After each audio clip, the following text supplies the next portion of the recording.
नमस्कार. भांडण मिटवायला बोलवलं आणि सरपंचांसह पोलीस पाटलाला आरोपी ठरवलं असाच काहीचा प्रकार बारामती तालुक्यातील करावागज येथील सरपंच नितीन मुलमुले व पोलीस पाटील सुप्रिया लक्ष्मण गावडे यांच्यासोबत घडलाय. उल्लेखनीय बाब ही की या प्रकरणात संबंधितांनी माजी 2 सरपंचांनाही ओढण्याचा प्रयत्न केलाय. त्यामुळे व्यतीत झालेल्या पोलीस पाटील सुप्रिया गावडे यांच्यासह लोकनिर्वाचित सरपंच नितीन मुलमुले यांनी आमच्याशी बोलताना खंत व्यक्त केली आहे. ते म्हणाले की आम्हाला पारवे व भोसले दोन्ही गटांनी बोलावून घेतलं होतं. पोलीस प्रशासनानेही तसं रिपोर्टिंग केलं होतं. आम्ही दोन्ही गटांना सामोपचाराने तोडगा काढण्यासाठी सुचविलं होतं. मात्र प्रामाणिकपणे काम करीत असतानाही जर अशा पद्धतीने गुन्ह्यामध्ये ओढण्याचा प्रयत्न होत असेल तर काम करायचं की नाही असा प्रश्न त्यांनी व्यक्त केला. तर बारामती तालुका दूध संघाचे माजी चेअरमन व विद्यमान संचालक पोपट गावडे यांनी बोलताना कोणीही पदाधिकाऱ्यांवर आरोप न करता सदर प्रकरण पोलीस ठाण्याच्या माध्यमातून मार्गी लावावं असं आवाहन देखील केलंय. चला तर पाहत नेमकं काय म्हणतायत करावागजचे सरपंच नितीन मुलमुले. नमस्कार. नमस्कार. नुकताच करावागज मधील भोसले आणि पारवे कुटुंबांमध्ये वाद झाला होता. त्या संदर्भात पारवे आणि भोसले यांच्यावरती माळेगाव पोलीस ठाण्यामध्ये गुन्हा दाखल करण्याची एक प्रक्रिया चालू होती. दरम्यान भोसले कुटुंबियांच्या वतीनं एक मुलाखत देण्यात आली होती. त्याच्यामध्ये सरपंच असतात, सरपंचाने आपण असाल किंवा पोलीस पाटील असतील किंवा इतर माजी सरपंच असतील यांची नावं पुढे आली की बाबा याच्यामध्ये काय कमी जास्त झालं तर तुम्ही सर्वजण जबाबदार असाल. काय काय सांगाल नेमका हा काय प्रकार आहे आणि याच्यावरती आपली भूमिका आहे? नमस्कार. मी नितीन अशोकराव मुलमुले, सरपंच ग्रामपंचायत करावागज. त्या दिवशी भोसले कुटुंब आणि पारवे कुटुंबांचा वाद झाला. वाद झाल्यानंतर मला सरपंच या नात्याने आणि पोलीस पाटील, सामाजिक कार्यकर्ते, बाकीचे माजी सरपंच असतील यांना फोन आला.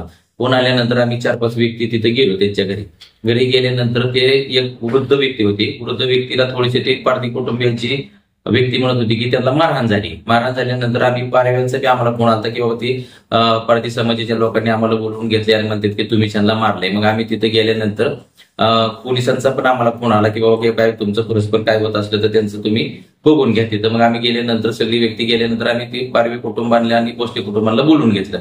बोलवून घेतल्यानंतर बाबा म्हणलं ह्या वृद्ध व्यक्तीला खरोखर मार लागलाय तर तुम्ही त्यांना काय करा, तडजोडीने कुठल्या दवाखान्यात न्यायचं ती न्या आणि त्याच्यावर उपचार करा. यासाठी पारवी कुटुंब त्या गोष्टीला तयार झालं. ते झाल्यानंतर दोन्हींनी मिळून एक गाडी बघून त्या वृद्ध व्यक्तीला दवाखान्यात नेल्यानंतर आता परवा आम्ही प्रसार माध्यमांच्या या गोष्टीतून ऐकलं की बाबा त्या गोष्टी कुटुंबांनी एक अशी मुलाखत दिली की बाबा या गोष्टीत किंवा सरपंच, पोलीस पाटील, माजी सरपंच, सामाजिक कार्यकर्ते यांनी काहीतरी हलगर्जीपणा करून त्यांच्यावरती गुन्हा दाखल करण्यात यावा.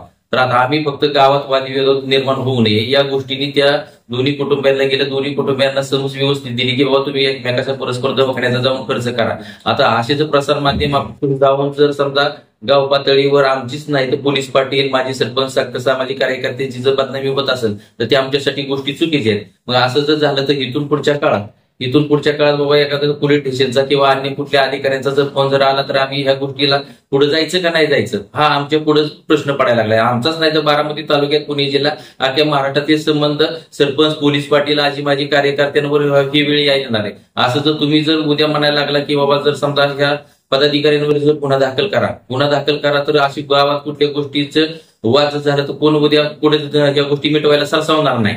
असं जर गोष्टी होत असेल तर ह्या गोष्टीचा आता आमच्या कुठल्या समाजाची किंवा कुणाचा म्हणजे हेतू किंवा वादविवाद नवीन निर्माण करण्याचा आमच्या कुठल्याही प्रकारचा हेतू नाही. आम्ही फक्त हे जे संकोचपणाने किंवा निस्वार्थीपणे आम्ही सामाजिक कार्य करत असतो आणि इथून पुढेही आमच्या गावात असे कुठेही नवीन वाद निर्माण होऊ नयेत ह्याच्यासाठी आमच्या आजी माजी सरपंच पदाधिकाऱ्यांचा आमचा मानस राहतो की बाबा आपल्या गाव ही शांततेत राहिलं पाहिजे. एवढाच आमचा उद्देश आहे. फक्त हे जी गोष्टी ज्या आहेत ना या पुढे इथून पुढे चुकीच्या होऊ नयेत हीच आमच्या प्रामाणिकपणे आमचा उद्देश आहे. आपला हा प्रामाणिक उद्देश आहे. पण आता हे जे होत असताना एका बाजूला पारवी कुटुंब, एका बाजूला भोसले कुटुंब, दोन्ही कुटुंबाकडून आपल्याला बोलवण्यात आलं होतं. पण आता परिस्थिती अशी की दोन्ही कुटुंबाकडून बोलल्या तुमच्यावरतीच आरोप प्रत्यारोप होत आहे. काय सांगाल?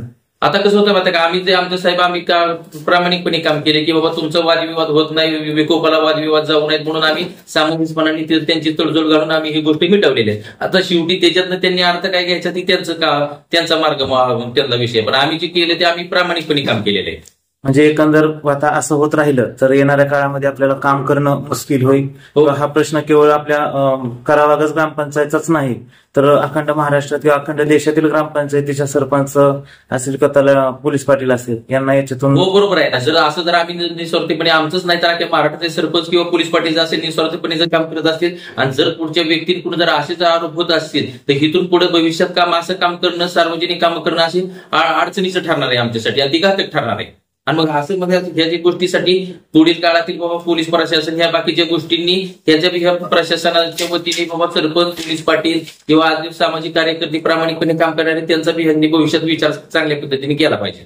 अगदी बरोबर आहे. काय सांगाल, आपण पोलीस पाटील म्हणून काम पाहत आहात, काय सांगाल यांची परिस्थिती? नमस्कार, सुप्रिया लक्ष्मी गावडे, करावस पोलीस पाटील. भोसले आणि पारवे हे दोन कुटुंब करावस मध्ये राहत असून त्यांच्यात वाद झाला. त्यांच्या बोलवण्यावर आम्ही त्यांच्या घरी गेलो. त्यांच्या समंजसपणाने त्यांच्यातील आपसात वाद मिटावा ह्या हेतूने आम्ही त्यांच्या घरी गेलेलो.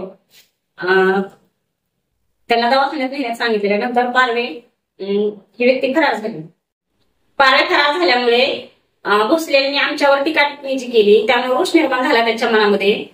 आम्ही काम करायचं तसं गाव पातळीवर, ह्यासाठी प्रशासनाने आमच्या पाठीशी उभा राहावं अशी आमची. मी पोपटराव गावडे, गावचा नागरिक म्हणून एवढी सूचना करतो की गावात जे काही प्रकार चालले, पोलीस स्टेशनला केस करणे, एकमेकांवर आरोप करणे, एका विरोधात वेगवेगळ्या प्रकारच्या केसेस दाखल करणे हे एकदम चुकीचं चाललं आहे. गावातील कुठल्याही पदाधिकारी असेल त्या पदाधिकाऱ्यावर कुठल्याही प्रकारचे आरोप न करता जे काही चाललं असेल पोलीस स्टेशनचे अधिकारी असतील त्यांनी शहानिशा करून जे काही चुकीचे करतात त्यांच्यावर कारवाई करावी. जे निर्दोष असतील त्यांना योग्य प्रकारे सहकार्य करावं एवढीच माझी विनंती असून सर्व कायद्यानुसार कारवाई करावी.